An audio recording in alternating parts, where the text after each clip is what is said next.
Hoje é quarta-feira, 20 de maio de 2026. E este é o programa No Fio da História, produzido semanalmente pela Rádio Jornal Toda Palavra e transmitido também pelo nosso canal no YouTube. Inscreva-se no canal e ative o sininho para ser notificado dos próximos programas.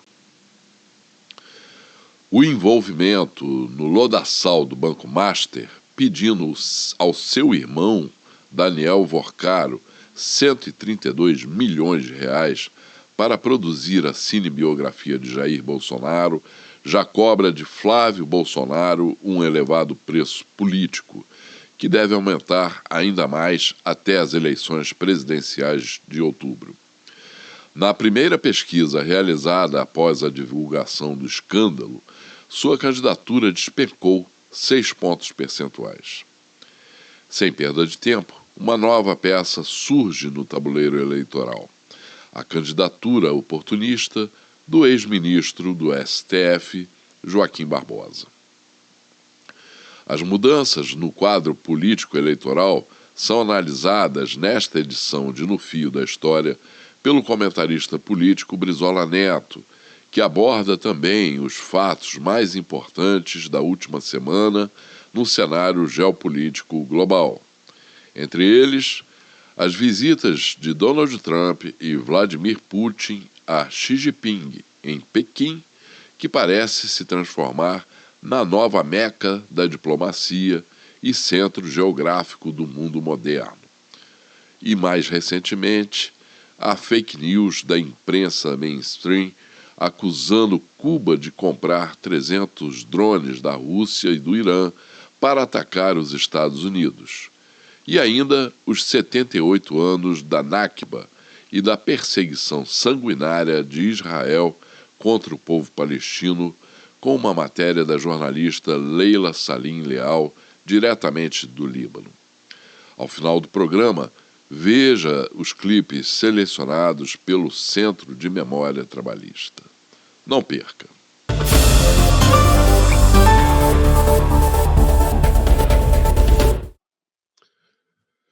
Ok, estamos aqui em mais uma edição do programa No Fio da História, na companhia do nosso analista político Brizola Neto. Brizola, muito bem-vindo.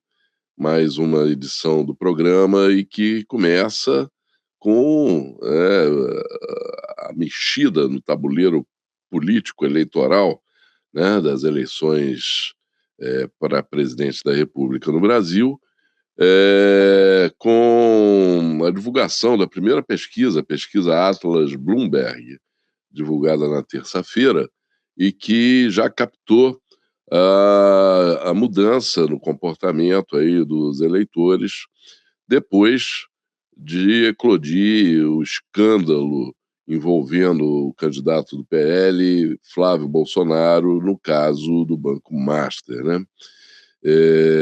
Flávio Bolsonaro perdeu de cara 6 pontos.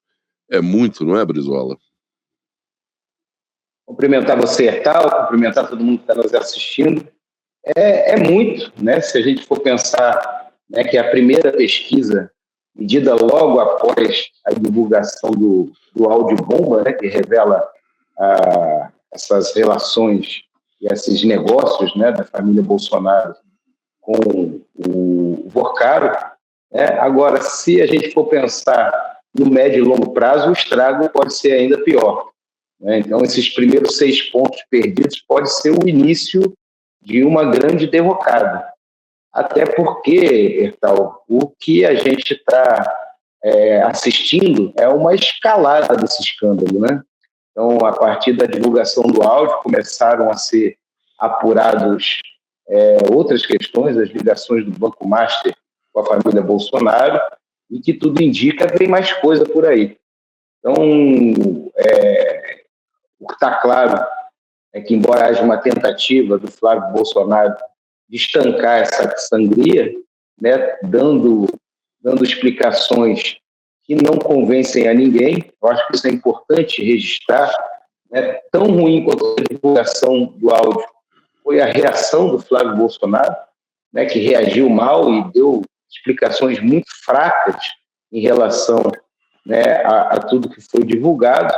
E o que a gente observa nessa pesquisa é algo que a gente já tinha previsto, né, no programa anterior, né, que o Flávio ele está em uma queda, né, que não deve parar por aí. E se a gente for prestar atenção bem nesse movimento, né, a reação de setores da direita, né, ela demonstra claramente que tem gente vendo a possibilidade de avançar sobre um espaço que anteriormente parecia ocupado pelo Flávio Bolsonaro. Então, essa queda é uma queda muito expressiva, né, uma pesquisa que foi a campo poucos dias depois da divulgação do áudio bomba, mas o que a gente pode concluir é que o movimento natural é que ela se acentue ainda mais, né, e que a gente veja a candidatura do Flávio Bolsonaro perder cada vez mais adesão, né, dentro do eleitorado brasileiro. Pois é, você falou muito bem aí nas contradições, né? Assim, claramente está, como se diz no popular, está um barata voa no campo aí do bolsonarismo, né? O primeiro foi o Flávio, no dia da divulgação, ele começa o dia dizendo que não, que isso é mentira, que nunca recebi dinheiro do Banco Master, não sei o quê, de onde tiraram isso. Depois, quando veio a público o áudio e as mensagens, né, trocadas entre ele e o Daniel Vorcaro, ele não teve mais como negar. E agora, mais esses dias, é o irmão dele, Eduardo Bolsonaro, que começa dizendo que não tem envolvimentos maiores na produção do filme e agora muda de versão e diz que não, que ele era o produtor, que, enfim, eles estão muito perdidos, né? Estão perdidos, na verdade, eles estão tendo, eles parece que eles estão sempre um passo atrás, né, do que a investigação está revelando. E essa manifestação do Eduardo Bolsonaro parece claramente, né, ele já está se antecipando para justificar gastos da sua permanência nos Estados Unidos. Inclusive, estão falando da compra de uma casa lá no Texas. Né? Então, assim, ele está se antecipando aí para dizer que pôde fazer gastos porque atuava e foi remunerado como produtor do filme. A outra coisa é que o Flávio Bolsonaro está dizendo, né, que negou, né, a relação com o Vorcaro e negou a captação desse recurso, segundo ele, né, para a realização do filme, que parece que não é bem isso, né, que a utilização desse dinheiro tinha uma outra natureza, né. Ele está alegando um contrato de confidencialidade, né, um contrato que ele não poderia manifestar, mas esse contrato ninguém viu. É um absurdo que, diante de um escândalo desse tamanho, esse contrato de confidencialidade não vem a público para ser revelado. Então, assim, eles estão muito enrolados, né? Parece que a investigação está andando, tem outras questões sendo levantadas, né? Parece que tem um conjunto aí de emendas parlamentares destinadas a um conjunto de ONGs, né, que é comandada por uma produtora, a suposta produtora desse filme, e o que está ficando claro, né, é que, na verdade, você fez aí um duto, né, de recursos que não são privados, como o Flávio Bolsonaro diz, né, é uma falsidade, e são recursos públicos, certamente desviados dos aposentados, desviados de correntistas, desviado do próprio fundo garantidor aí, que tem que cobrir essas fraudes, né, para uma negociata com a família Bolsonaro, que foi quem proporcionou ao Daniel Vorcaro, primeiro, presidir uma instituição, né, como ele presidiu. Depois, colocar como garantia, né, o seu Campos Neto, né, presidente do Banco Central, deve explicações também como é que ele aceitou como garantia, né, um conjunto de títulos podres que o Banco Master apresentou, né, para garantir as suas operações. Mais do que isso, como é que ele aceitou, né, a remuneração abusiva, excessiva, né, que os investimentos do Banco Master oferecia ali aos seus clientes. Então, e mais ainda, né, você teve um conjunto de iniciativas parlamentares, né, a tal da emenda Master, que ia aumentar, né, a cobertura do fundo garantidor. Você tem agora mais uma emenda que tem sido revelada aí pelo senador Renan Calheiros, né, que parece que é da iniciativa do presidente da Câmara, deputado Hugo Mota, que também revela uma obrigação, né, dos fundos de aposentadoria investirem em créditos de carbono de empresas ligadas ao Banco Master e da transferência também de uma quantia de milhões de reais para a irmã do Hugo Mota. Então, você tem aí um novelo aí que está muito embolado e que vai continuar desgastando não só a candidatura do Flávio Bolsonaro, mas um conjunto de figuras aí do campo conservador, né? Já foi o Ciro Nogueira, já foi o Nicolas Ferreira, que estava andando no jatinho aí do Bocaro, né? Foi o Flávio Bolsonaro, e agora parece que vai vir o Hugo Mota também. Pois é. E você também detectou bem aí as reações do próprio campo da direita e da própria extrema-direita, né? Que estão jogando o Flávio Bolsonaro aos leões, né? Já para começar, os outros candidatos, Caiado, Zema, reagiram de forma muito dura contra o aliado, né? E agora surge um fato novo aí no quadro eleitoral, surge a candidatura do ex-ministro do STF, Joaquim Barbosa, lançada pelo Democracia Cristã, inclusive dando uma rasteira no Aldo Rebelo, que era o candidato declarado do partido, né? O presidente do partido simplesmente retirou a candidatura do Aldo Rebelo e anunciou agora a candidatura do Joaquim Barbosa, que surge exatamente após o escândalo envolvendo Flávio Bolsonaro e o Banco Master. Que relação pode haver de causa e efeito entre esses dois fatos, Brizola? Tem um enredo aí, né? Tem um enredo montado, né? E assim, tem duas coisas claras aí. A verdade, né, que o baronato brasileiro, né, os donos do grande capital brasileiro, sempre tentaram buscar uma alternativa, né, tanto a família Bolsonaro quanto ao Lula. Essa é a grande verdade. O sonho do mercado era uma eleição, o sonho da Globo era uma eleição sem Lula e sem Bolsonaro, né? Então, a todo tempo, eles buscavam conseguir construir, né, uma alternativa que saísse desse processo polarizado, independente da opinião que a gente tenha sobre essa polarização. Porque era clara a insatisfação, né, desse baronato das organizações Globo com a família Bolsonaro, né, porque era um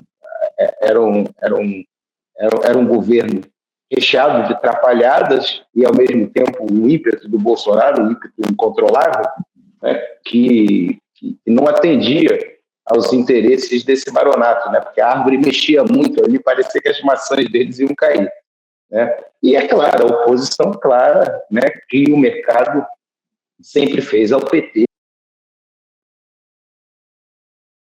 governos da Dilma, porque eles não admitem sequer, né, qualquer tipo de amenização, né, da política neoliberal, dessa coisa de transferir os recursos públicos para o setor privado, né? Então, eles a todo tempo buscavam criar essa alternativa. E a segunda coisa é que, diante desse escândalo, os setores da direita estão se alvoroçando, estão vendo a possibilidade de ocupar um espaço que antes estava sendo preenchido pela família Bolsonaro e que não dava chance de nenhuma candidatura prosperar, avançar, porque era o espaço do campo conservador estava ocupado, assim como o espaço do campo progressista está ocupado pelo presidente Lula. E agora, diante desse escândalo, né, setores da direita viram a possibilidade de conseguir avançar diante da queda do Flávio Bolsonaro, que é mais um sintoma claro, né, de que está muito abalada a candidatura do Flávio, né, e que esses setores estão vendo espaço para agora conseguir tentar viabilizar uma candidatura. O Joaquim Barbosa, né, tem um papel triste, né, no cenário político e institucional. Né, o primeiro negro, né, indicado pelo presidente Lula para o STF, né, caiu, né, nessa esparrela neoliberal e virou um candidato das elites. Né? Parece que é aquela velha história do capitão do mato, né?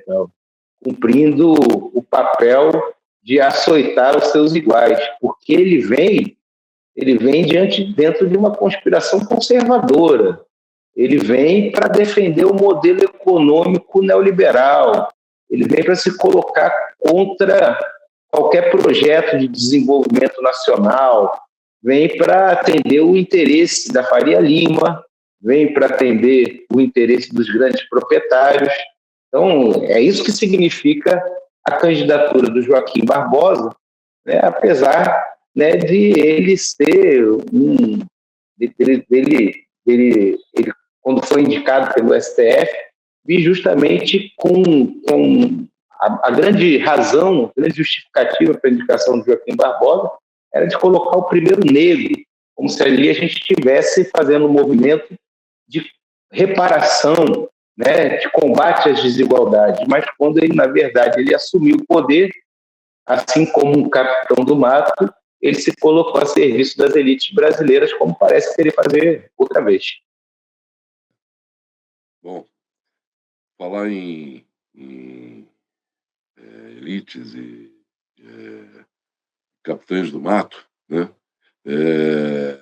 Isso nos leva ao quadro internacional, ao nosso capitão do mato, Donald Trump, né? Que pelo menos se apresenta como que tal, né?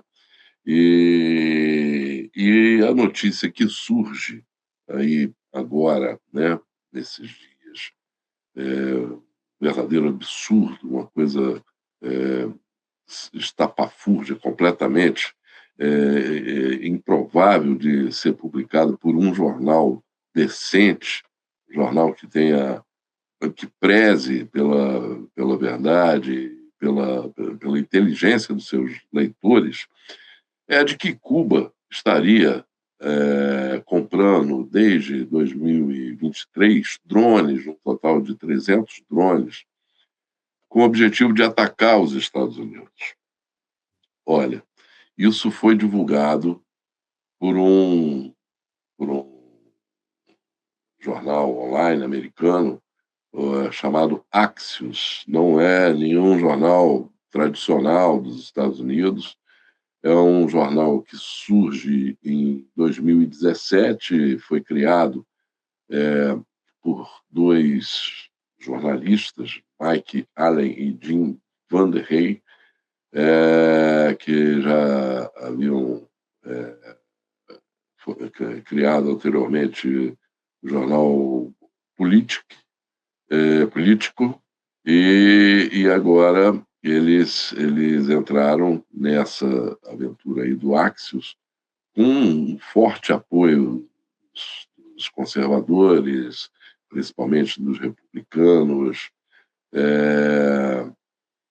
Veja que eles dizem lá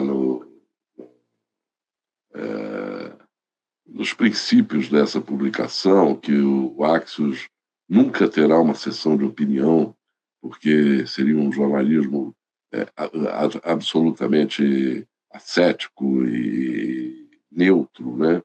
Mas, no entanto, veja só,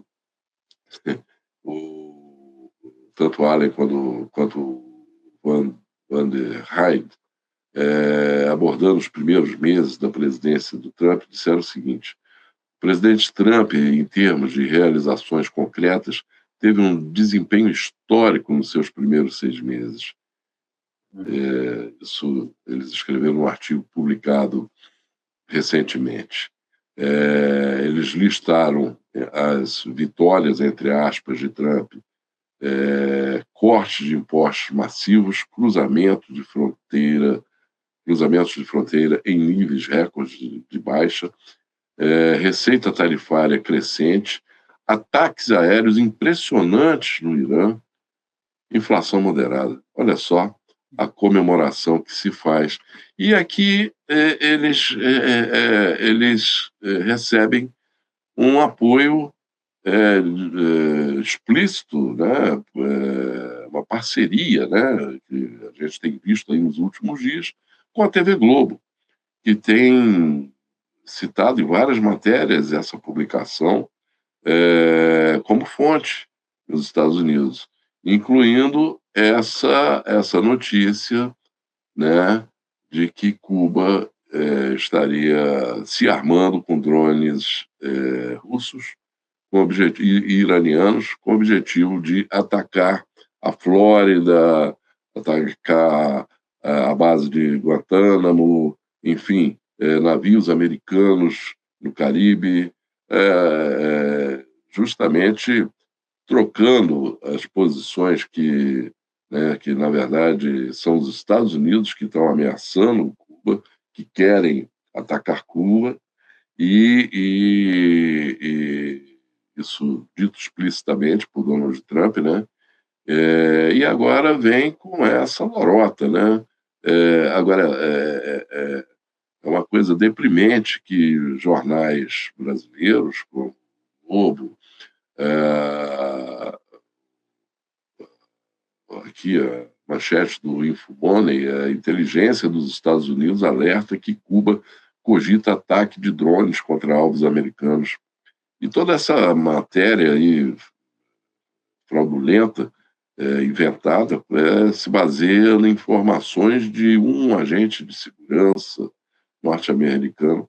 Olha que coisa completamente estapafúrdia, um absurdo completo, Brizola, que demonstra mais uma vez, né, essa imprensa servil que existe aqui no Brasil, servil aos interesses dos Estados Unidos, que agora perdeu completamente a compostura, não acha? Completamente. Então, assim, esse jornal financiado dos republicanos produza matérias que justificam, justificar a política externa intervencionista dos Estados Unidos, principalmente na América Latina, esse ser absurdo que estão fazendo e tentar criar motivos, né, para uma futura invasão da ilha, tentativa de mudar o regime cubano. Nossa, é absurdo, né, é abjeto, mas é natural, né, do governo americano, né, criar mentiras, né, para justificar sua política externa expansionista, agressiva, intervencionista, como é a história da política externa americana. Agora, a Globo reproduzir isso, né, a Globo embarcar nessa notícia, aí é completo absurdo, né? Parece que tentando preparar, né, repercutir uma clara estratégia aí do governo americano de tentar justificar o injustificável, né, que é a agressão econômica a Cuba, uma possível agressão militar. Eu assisti na segunda-feira, né, a Globo, tanto o Jornal Nacional quanto a Globo News, pautarem esse assunto, tratando como se fosse verdade, né, uma informação que qualquer um que tem um mínimo, né, de capacidade de analisar os fatos sabe que é uma completa inverdade. Cuba jamais seria uma ameaça, né, ao território americano, jamais se colocou, né, como uma ameaça ao território americano. Pelo contrário, Cuba é um país sancionado, Cuba é um país bloqueado, Cuba é um país que enfrenta diversas dificuldades pelas ações americanas, nunca reagiu, inclusive sabe perfeitamente que o enfrentamento militar seria terrível para o governo cubano, para o povo cubano.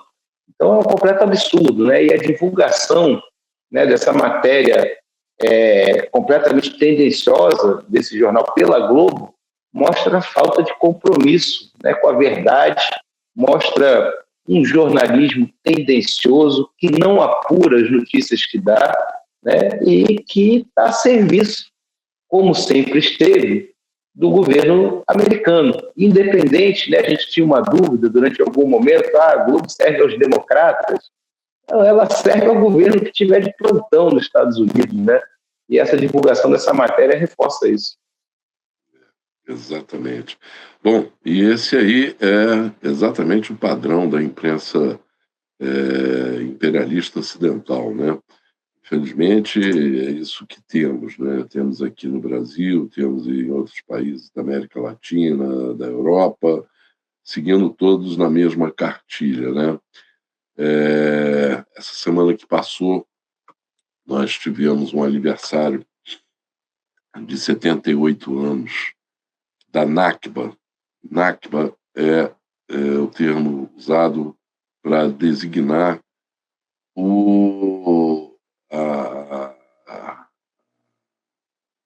toda Invasão, a né? tentativa de apagamento do povo palestino, né? 78 anos, desde 1948, quando Israel começa a ocupação dos territórios palestinos e começa o seu processo de genocídio, né? Que está aí mais claro, mais evidente que nunca, né?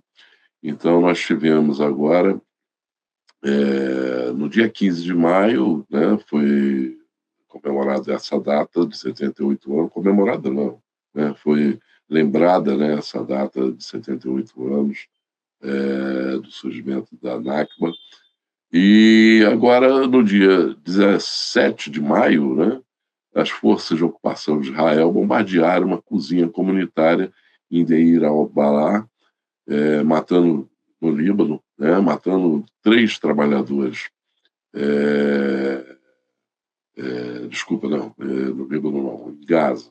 8 palestinos foram mortos em toda a faixa de Gaza naquele dia.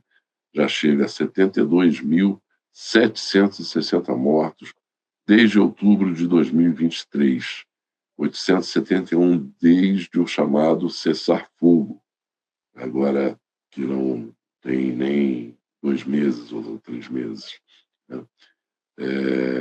O jornal Toda Palavra publica numa nova coluna que nós estamos publicando, que é o Observatório da Palestina, uma documentação da Almezan, nossa parceira, né, com todos os ataques a infraestruturas de distribuição de alimentos e mais uma série de informações sobre esse processo que já leva 78 anos de ataques, de ocupação, de extermínio, de genocídio, e que, como comentamos agora em relação a esse comportamento da Rede Globo, é o que a mídia ocidental quer fazer, que haja um esquecimento, né, de tudo isso, que você não vê essas informações na grande imprensa, né? Então, Brizola, temos aí uma data importante, né, para ser lembrada e também para ser denunciada, né? Sem dúvida. Precisa ser lembrado porque, como você disse muito bem, né, o que continua, que persiste, né, há 78 anos, é essa tentativa que continua em curso de apagar a cultura, né, a memória palestina, e que simplesmente parece que o genocídio em Gaza terminou, né, e o genocídio em Gaza está em curso. Né, os planos de ocupação, de expansão do Estado de Israel sobre o território palestino continuam em curso. Né, as atrocidades do governo de Israel, do governo Netanyahu, ela continua em curso, tanto em Gaza quanto no Líbano. E isso comprova né, o alinhamento, né, dos setores da grande mídia, né, brasileira, né, e internacional, né, a essa iniciativa, a esse genocídio criado pelos judeus sionistas, né, porque há uma questão de fundo aí também, né?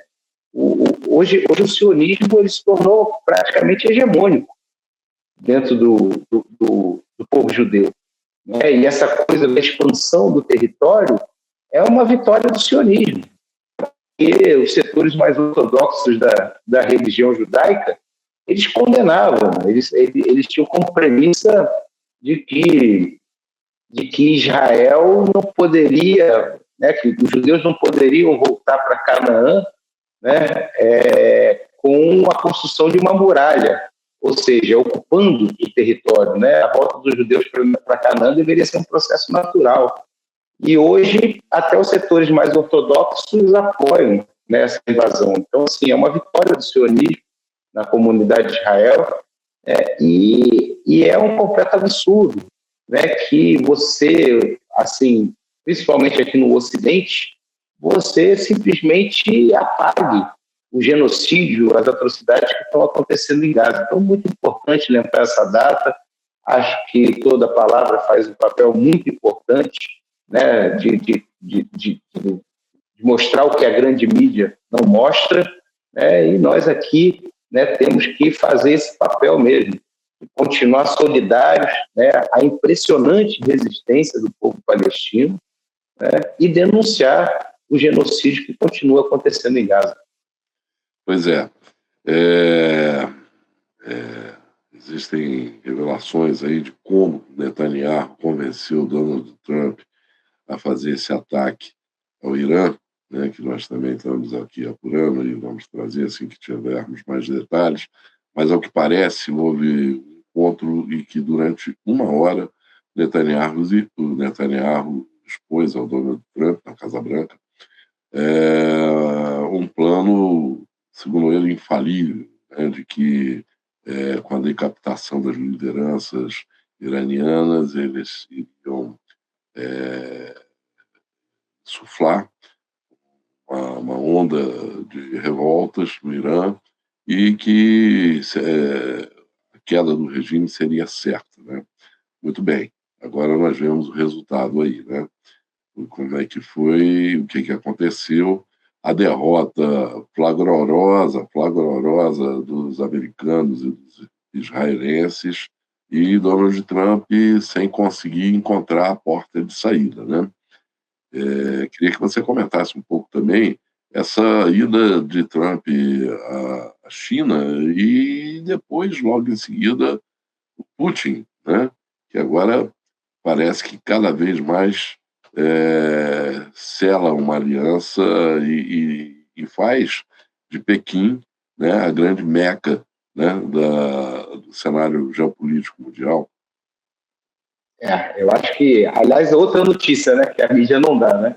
A grande mídia brasileira parou, né, para falar do encontro do Donald Trump com Xi Jinping, a visita do Trump à China, né?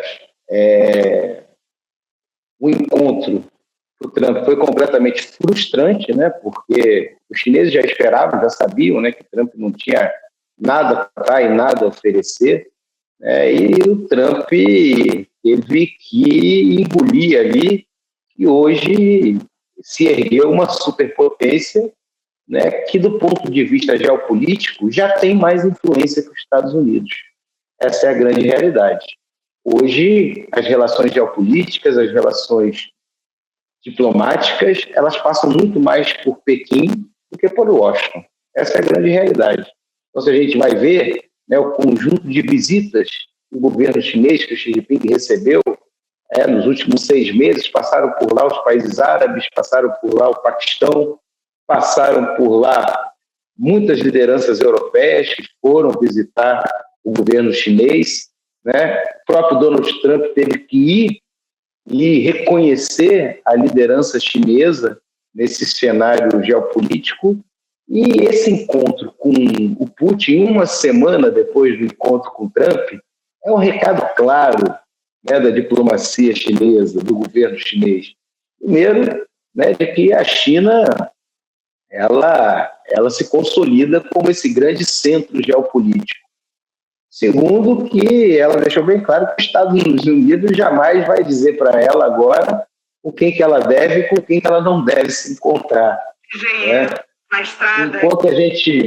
Enquanto a gente teve o primeiro encontro aí do Trump, né, com o Xi Jinping, na ida dele, a primeira ida do Trump à China, esse já é o 40º encontro do Putin com o Xi Jinping, que revela um outro ponto dessa visita, né? A parceria estratégica China-Rússia é uma parceria para valer e é uma parceria que está mudando completamente o tabuleiro da geopolítica internacional. A aliança da China com a Rússia é uma aliança complementar, né? A força militar russa, né, combinada com a sua capacidade, com a sua riqueza em recursos naturais, especialmente em gás e petróleo, né, as capacidades industriais e agora também militares da China, fazem dessa parceria estratégica, né, uma potência econômica, tecnológica, militar, que mudou completamente o cenário da geopolítica mundial. Exatamente. Agora, enquanto Flávio Bolsonaro cai nas pesquisas aqui no Brasil, Donald Trump também cai nas pesquisas lá nos Estados Unidos, né? O preço está muito caro para ele, né, então, dessa guerra, né? A gente viu assim a popularidade do governo Trump afundar, né, ao pior nível desde que ele começou o seu governo. Né? O custo da guerra está sendo muito alto, né? Está batendo no bolso do povo americano, e a reação a esse aumento do custo de vida, ao custo da guerra com o Irã, é o despencar da popularidade do Trump, que já perdeu as eleições de meio de mandato, você pode ter certeza. Então. As eleições de meio de mandato já estão perdidas. E o Trump está sem saída, né? Porque se ele se retira agora da guerra, você veja bem, olha o que ele vai ter que enfrentar. Né? Se ele simplesmente recua e faz uma retirada, ele vai ter que justificar um erro absurdo de ter iniciado uma guerra onde os Estados Unidos perdeu completamente a sua influência militar no Oriente Médio, porque teve suas bases militares completamente destruídas. Os países que antes aliados militarmente aos Estados Unidos, que se achavam protegidos pela existência dessas bases em seus países, se viram completamente desprotegidos. Pelo contrário, você ter bases americanas você se torna um alvo, né, um alvo da guerra, e do ponto de vista econômico, eles conseguiram que o Irã impusesse agora, né, uma tarifa e um pedágio sobre o Estreito de Hormuz. Então, né, criando todo esse problema aí no comércio de petróleo. Então, assim, a saída da guerra nesse momento do Trump é injustificável do ponto de vista político. Mas a permanência também porque a permanência vai consolidando uma situação de aumento, né, do barril do petróleo. O barril do petróleo pressionado de novo essa semana, já passou dos $110, e vai continuar pressionado porque se esse conflito se prolonga, né, as reservas de petróleo vão cair ainda mais, o custo do petróleo vai subir, as cadeias produtivas vão se desarticular, então o custo da guerra vai ser ainda maior. Então o Donald Trump se meteu, né, num beco sem saída, e vai ser muito difícil para ele conseguir ter qualquer saída que preserve ali alguma coisa ali no governo americano, ali que lhe garanta ali alguma posição política, algum apoio da população americana. Trump já perdeu as eleições de meio de mandato e caminha para chegar sem condições de disputar a sua reeleição. Exatamente. Uma sequência de pesquisas, levantamentos da agência Reuters está demonstrando que a popularidade do Trump vem se mantendo acima dos 60%, que é muita coisa, né? E eu me lembro muito de uma expressão do seu avô, Leonel Brizola, quando ele via essas situações todas de injustiça, ele invocava uma coisa que ele chamava de a praga dos oprimidos, a praga dos pobres, dos oprimidos, né? Que ela vem fazendo justiça, né? Chega no seu momento certo e para fazer justiça, né? Donald Trump está desabando a popularidade, certamente vai perder, como você disse, as eleições de meio de mandato e vai ficar os 2 últimos anos de governo em situação política muito precária, né? E enquanto isso o mundo todo reage, né? Toda essa, principalmente essa coisa pavorosa do genocídio em Gaza, né? Do extermínio dos povos, do povo palestino, dos libaneses também. Agora, uma congressista norte-americana, Rashida Tlaib, apresentou uma resolução para reconhecer os 78 anos da Nakba em curso, com mais 12 coautores do Congresso americano. Prova de que algumas coisas estão acontecendo, né? E outra coisa que foi simplesmente ignorada pela imprensa brasileira foi o final da reunião de cúpula dos ministros de Relações Exteriores dos BRICS na Índia, né? Que foi uma reunião preparatória para a cúpula dos BRICS desse ano, em Nova Delhi, né? Houve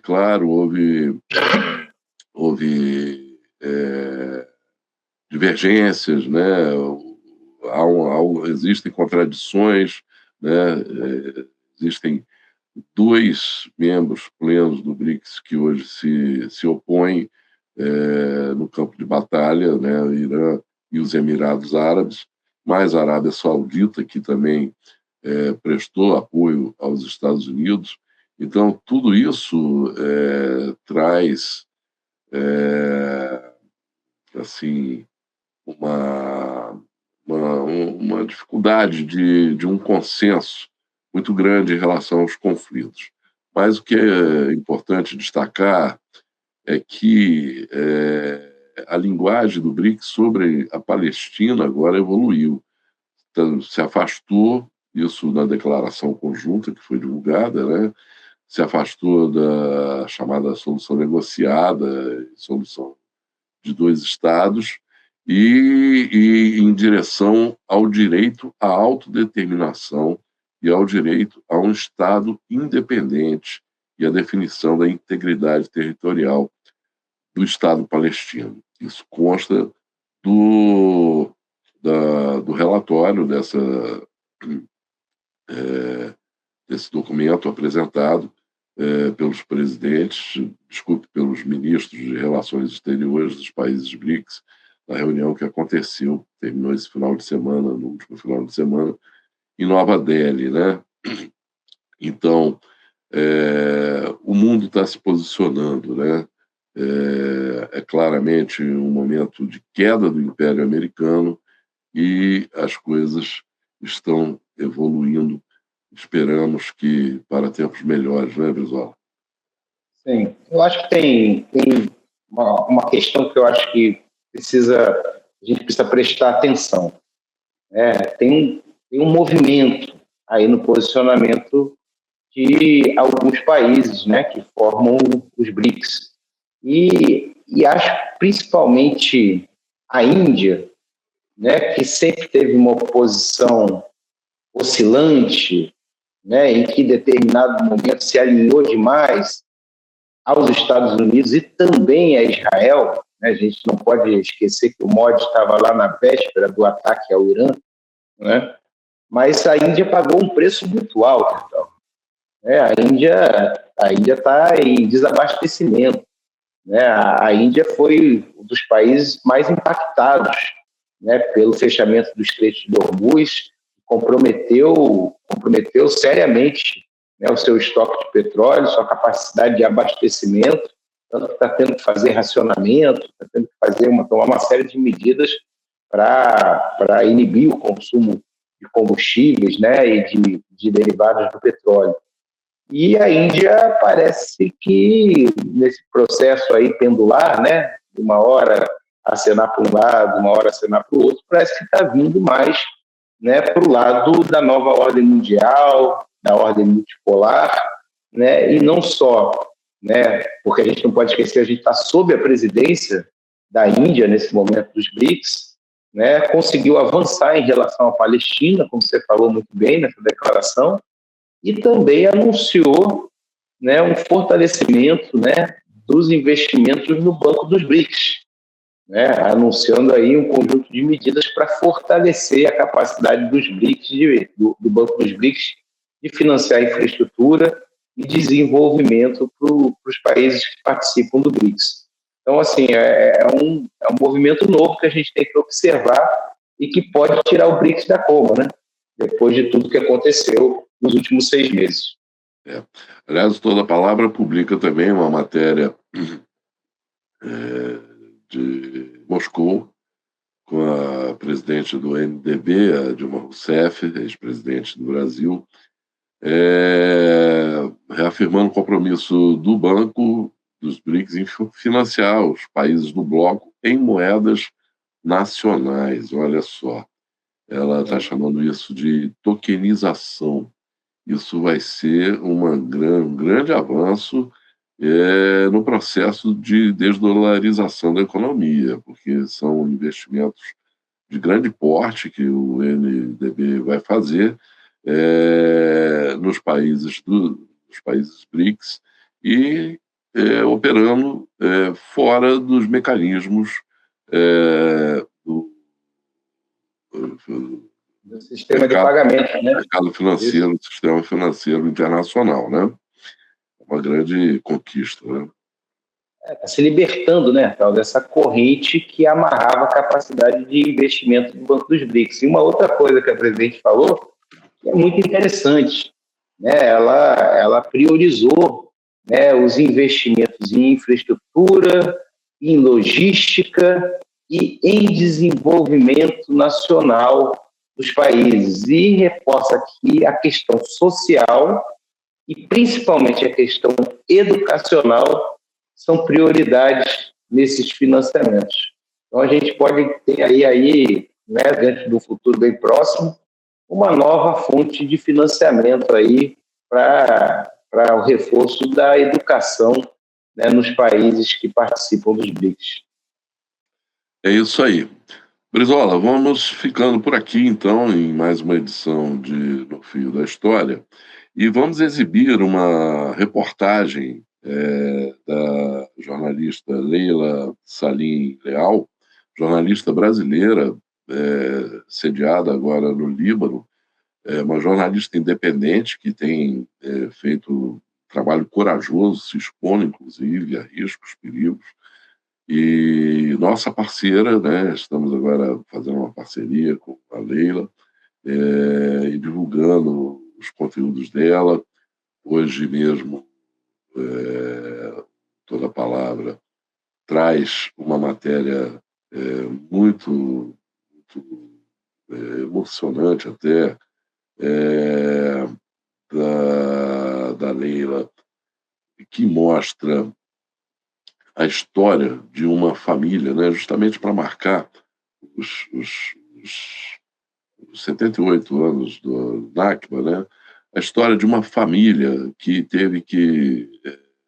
foi expulsa da Palestina exatamente em 1948, há 78 anos atrás. Essa família ela vagou por várias regiões e sofrendo outros processos de expulsão, vendo extermínios acontecendo, e hoje as gerações dessa família carregam essa história. Eles estão atualmente no Líbano, né? são radicados no Líbano, onde criaram, inclusive, um museu de lembranças, lembranças simples, coisas simples do dia a dia, né, mas que marca a vida dessas pessoas tão sofridas e tão oprimidas, né? Então, essa matéria está no Jornal Toda Palavra, online, e nós vamos exibir agora uma matéria em vídeo dela, ela mostrando o assassinato de mais 2 paramédicos no Líbano. Já são mais de 110 profissionais de saúde mortos por Israel no Líbano desde 2 de março. É uma coisa terrível, e nós vamos ver agora um pouco dessa situação na matéria da Leila Salim Leal. E finalizando, como sempre, com clipes históricos do Centro de Memória Trabalhista, né? Bom, ficamos por aqui. Um abraço para você, Brizola. Um abraço aos nossos amigos aí, ouvintes, telespectadores. Convidando a todos até o próximo programa da próxima semana, da semana que vem. Isso aí, então. Grande abraço para você aí, para todo mundo que está nos assistindo. E elogiar esse trabalho corajoso da Leila, né? Que está lá no fronte da guerra, né? Está lá no lugar onde não só trabalhadores da saúde, mas muitos jornalistas foram assassinados. Sim. Que faz essa denúncia corajosa e mais do que nunca necessária, né? Para denunciar o genocídio de Israel contra o povo libanês e contra o povo palestino. Vamos lá. Isso aí. Um grande abraço, Brizola. Valeu, Arthur. Um grande abraço.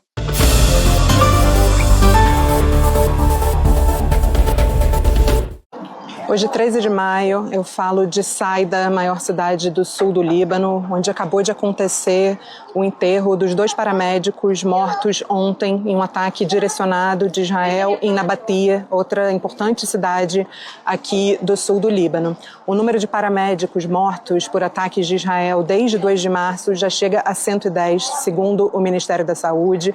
E ontem, os paramédicos mortos Hussein Jaber e Ahmad Noura foram assassinados em mais um ataque direcionado do tipo double tap ou triple tap que tem acontecido com muita frequência por aqui. Eles estavam em serviço, foram socorrer uma vítima de um ataque e quando chegaram ao local foram atingidos por um ataque que veio na sequência, portanto direcionado aos profissionais de saúde. O número de pessoas mortas apenas desde o início da vigência do cessar-fogo no último dia 17 de abril é de 380, segundo o Ministério da Saúde. É um cessar-fogo que já foi violado por Israel logo nas primeiras horas, mas os ataques têm se intensificado nos últimos dias, nas últimas semanas. Ontem foram 15 pessoas mortas em ataques que aconteceram em vários pontos, mas principalmente no sul do Líbano. E hoje os ataques se generalizaram e se expandiram. No caminho de Beirute para cá, para o sul do Líbano, quando eu vinha de manhã para fazer a cobertura aqui do funeral, houve um conjunto de ataques à estrada que liga a capital ao sul do Líbano. Eu passei logo após um dos ataques em Jeia, que é justamente um desses pontos, e os ataques dessa manhã, nessas áreas costeiras, deixaram 8 pessoas mortas, entre elas 2 crianças. Nesse ataque que eu presenciei, passei logo depois, morreram 3 pessoas, segundo o Ministério da Saúde aqui do Líbano. Amanhã está marcada mais uma reunião de negociação. O clima aqui no Líbano é de muita desconfiança e de muita revolta. Isso porque o cessar-fogo não foi respeitado por Israel, como eu disse, foi violado logo nos primeiros minutos e nos últimos dias os ataques têm se intensificado, muitos massacres de famílias que têm sido mortas dentro de suas casas. Mais de uma família foi morta em prédio onde se refugiavam, vindo de áreas para as quais existem ordens de deslocamento forçado. Segundo especialistas da ONU em direitos humanos, o que acontece aqui no Líbano são deslocamentos forçados e não evacuação, porque não há segurança para a população retornar, e também crimes de limpeza étnica, é o que a gente tem visto aqui em campo no sul do Líbano.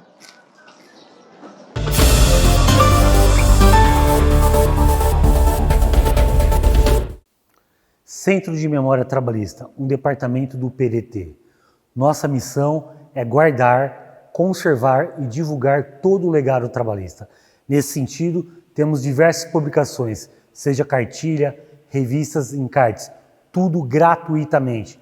Só acessar www.flb-ap.org.br. Nossa missão é ajudar a militância trabalhista e a academia. Nesse sentido, quero convidar você para ver mais um vídeo produzido pelo Centro de Memória Trabalhista e pelo Estúdio de Legalidade. E não esqueça também de acompanhar nosso canal no YouTube. Lá você vai encontrar diversas entrevistas e materiais sobre o trabalhismo. Agora confira o vídeo. Eu conheço o mundo e gostaria de dizer o seguinte: olha, eu não estou me exaltando, nem é falta de modéstia. Permita que nessa altura da minha vida eu diga alguma coisa, pelo menos uma vez, que pode parecer uma pretensão. Eu tenho solução para esse problema. Eu tenho solução para esse problema. Eu gostaria que esse país me ouvisse. Eu gostaria que os governantes tivessem vergonha de assumir isto que é a primeira obrigação de um governante. E a solução que nós temos é a escola integrada. Não adianta querer simplesmente agarrar essas crianças e depositar por aí. Nem mudar de nome dessas instituições todas.